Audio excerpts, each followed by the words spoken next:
स्वास्थ्य और आयुर्वेद चैनल में आप सभी दर्शकों का स्वागत है। आज मैं आप लोगों को एक और पौधे से परिचित करवा रहा हूं, जिसका नाम सेहुड़ या थूहर कहा जाता है। ये अतिशाखित छुप 10 से 15 फुट ऊंचा, शाखाएं चक्रों में तथा कंटकी एवं मांसल होती हैं। उपपत्र कंटकी भूत शाखाओं के अंत में चारों ओर से गुच्छेकार पत्ते होते हैं।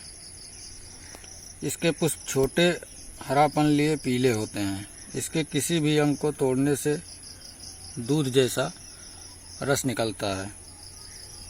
इसका स्वाद तिक्त होता है। इसमें जो वनस्पतिक संगठन है, इस वनस्पति में यूफोल, टेरेक्सेराल, फाइडिलाल, राल, गोंद, छाल में हेक्साकोसोनोल, यूफोरबोल, हेक्साकोसानाइटेट, पेलार्गोनिन, डाइग्लोकोसाइड, यूफोरबिन, मूल की छाल में मिथाइलिन, साइक्लोआर्टेलिन तथा ट्यूलिपेनिन। इसके अतिरिक्त इसमें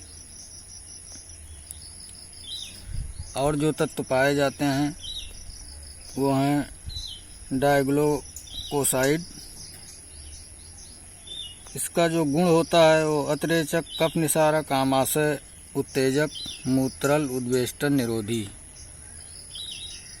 इसका उपयोग आंत्रशूल, अंधमान, उन्माद, चर्म रोग, अर्श, शोथ, मूत्राशय, अश्मरी, पांड रोग, व्रण के कारण होने वाले शोथ में, ज्वर में, प्लीहा वृद्धि में लाभकारी है। इसके क्षीर का प्रयोग चर्म विकारों में, जलोदर तथा आर्श में लाभकारी है। क्षीर उदर रोग में लाभकारी है। इसके दूध में काली मिर्च को भिगो करके उसका चूर्ण बना करके खाने से पेट के बहुत सारे रोग समाप्त हो जाते हैं। सांस रोग में इनके पत्रों का स्वरस या कांड का रस मधु के साथ लेने से लाभ होता है। व्रण में क्षीर को, इसके दूध को घी में पका करके लगाने से लाभ होता है। सेहुड़ का दूध एक अच्छा रेचक तथा वामक है। इसका प्रयोग कैप्सूल में भरकर करना चाहिए। जलन जैसे रोग में जब सांस सख्त हो जाते हैं तो इनके दूध का प्रयोग 10 से 15 बूंद तक शरबत में मिलाकर सेवन करना चाहिए,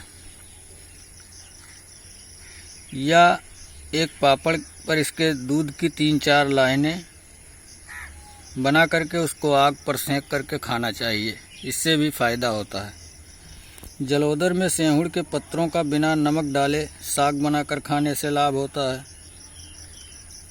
सेहुड़ के दुग्ध की लिंडी पीपर के चूर्ण की 21 भावनाएं देकर इस पीपर का प्रयोग करने से जलंधर जैसी रोग ठीक हो जाती है तथा जठराग्नि प्रदीप होती है, जिससे पाचन शक्ति मजबूत होती है। पैरों की एड़ियाँ फट गई हो तो सेहुड़ के दूध 4 तोला, 1 तोला तिल का तेल तथा थोड़ा सा सेंधो नमक मिला करके गर्म कर जब तक दूध जल जाए और उसमें तेल केवल बचे, उसे एड़ियों पर लगाने से बहुत जल्दी घाव भर जाते हैं। अगर बच्चों को खांसी आती हो और जल्दी ठीक ना होती हो तो इनके 2 पत्तों को गर्म करके और उसका रस निकाल करके पिलाने से एक ही बार में खांसी ठीक हो जाती है। इनके मूल का चूर्ण आधे से 1 ग्राम, कांड का स्वरस 5 से 10 मिलीलीटर, क्षीर 125 से 250 मिलीग्राम। अगर हमारे द्वारा बताई गई जानकारी आपको अच्छी लगी हो तो चैनल को सब्सक्राइब करें तथा आगे इसी तरह की वीडियो देखने के लिए बेल वाला बटन ज़रूर दबाएं। धन्यवाद।